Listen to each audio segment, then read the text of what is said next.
both outcomes and outputs have their utility.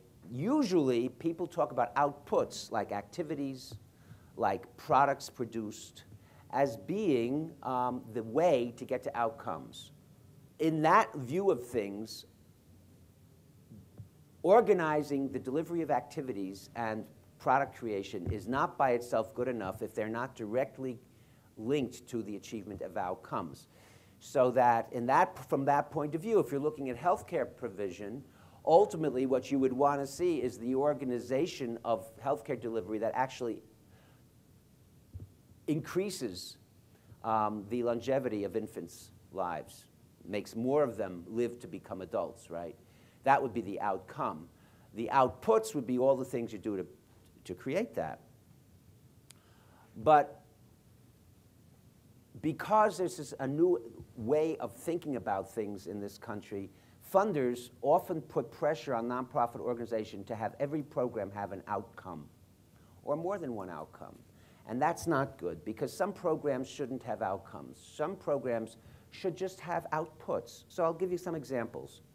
One organization I've been working with has a drop-in center. From my point of view, a drop-in center is a terrific thing to have, especially if you want to attract homeless youth. And some places that have drop-in centers actually have showers in them for homeless youth. And some of them give away socks, because one of the things that happens to homeless kids, homeless people in general, is they get horrible, horrible foot infections because they can't keep their feet clean. So you give them showers, you give them socks. Those are all outputs. And you know what? It's a good thing to do those outputs. I consult to another organization that runs a Meals on Wheels program. And there's funders are putting pressure on them to say, what are the outcomes of your Meals on Wheels? And they say, well, we improve the nutrition. We improve the nutrition of people. They wouldn't have good nutrition without our meals. And so I say, well, have you actually looked at how people use your meals? And it turns out, at a closer look, a couple of things happen. Some people actually eat the meals. Some people actually don't eat the meals because they don't like them, but they love the company. And the only contact they have is when the Meals on Wheels person comes by. Now, I think it's great that the Meals on Wheels person is coming by and providing, for those people who eat them, good meals, and for those people who need the company because they're socially isolated, some company. It's not outcomes. It's really, really, really important outputs. And one of the things you need to do is feel comfortable. If you have a theory of change about how you are affecting the world for the better, saying what are your outputs and what are your outcomes, and be self-respecting about your outputs, and be relentless about your outcomes. You don't have to be relentless about outputs. You just have to be good. You have to be relentless about outcomes, because outcomes are much harder to achieve. Outcomes take constant attention. You never, never stop having to work on outcomes. Once you deliver, you create a Meals on Wheels home delivery system, and you've got the trucks, and you've got the drivers, and you've basically trained, more or less with a little bit of supervision, things are going to go pretty well. And when they don't go well, then you can do something. But if you are running a program that is keeping young offenders from re-offending and going into prison again, that takes constant work. You don't just give them a class and say, okay, that's our offenders program. They're not going to offend again, because it's not true. If you care about drug abuse among young people, you don't provide them with a police officer to come into the classroom and give a one-time lecture on the evils of drug abuse, which is what happens under the DARE program, and say, okay, now we've prevented drug abuse. Because you know what? DARE doesn't work. There's a lot of research that shows DARE doesn't work. It doesn't stop people from paying for it. It doesn't stop, actually, governments at all levels continue to pay for DARE. Why? Because everybody feels good. The teachers feel good because they have an hour where they don't have to work. The cops feel good because they have an hour where they get to do something that they can feel is socially meaningful. And the kids feel good because they can laugh at the cops because they know more about drugs than the cops do. Everybody feels good. And if somebody sold DARE on the principle, we're going to make everybody feel good, then I'd say, fine, do it. If they sell DARE on the principle that we're going to drive down drug abuse among teenagers, then I say, well, you'd better do something else, because that's not going to work. So when you get to the trying to get from the gap between strategy and performance management, it's very critical to think through what are the outcomes we are trying to achieve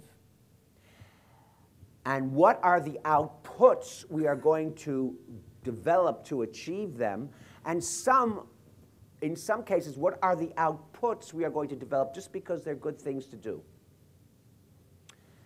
And keep that distinction clear and have all kinds of staff training, ongoing staff development, ongoing staff support, ongoing staff performance assessment, intelligently aligned for those different roles. They're very, very different roles. And in my experience in nonprofit organization, there is a blurring of those things, and it gets in the way of crisp management. Once you are clear on what are the outcomes you are trying to achieve, it's very important to ask yourselves, and we covered this a little bit yesterday, how will we know them when we get them? And those are your indicators. Now, efforts to outcomes is terrifically designed to give you a variety of ways to look at indicators. None of them is inherently right, none of them is inherently wrong. You can use indicators you can make an assessment for indicators. If you have an outcome like educational advancement, you can do a bunch of assessments about people's educational progress, and that's one way to do it. Or you can do a values-based outcome that takes levels of educational advancement and uses, and each level is an indicator, and people slowly move up. You know, they go from attending school more than 80% of the time to on-school promotion to, oh, they made it to 10th grade, which is a critical grade to be promoted to in America at least, because that predicts high school graduation, to, oh, they graduated from high school, to, oh, they actually matriculated at a post-secondary program, be it 2-year college, 4-year college, or some kind of professional occupational certification program, to, oh, they actually completed, that's really important, 2 years of post-secondary education, because there's an enormous research showing that many, many kids, especially minorities, do not make it through 2 years and then never go back.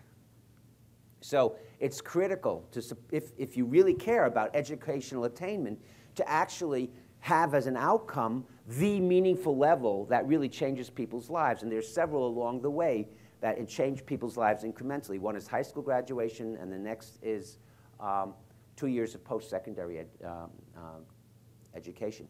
So you can have as indicators that people are making progress those different levels of attainment all along the way, or you can, depends on how you want to use it, what you want to do. You can build into your ETO the assessment of each indicator using assessments.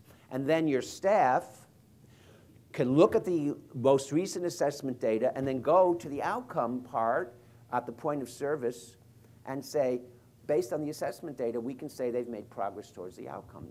There's many, many ways to do it, and partly it depends on how you want to work with the software, and your implementers can work with you in figuring out what the best way is for you to do it. But the key issue is for you to do the conceptual work, because that's not the implementer's job. It's your job to know the difference between your outputs and your outcomes, and to figure out how you'll know what the indicators are for recognizing success with your outcomes when you achieve them. Once you have that, the issue then becomes utilizing any performance management data system. In this case, we're talking about ETO, actually to drive to results.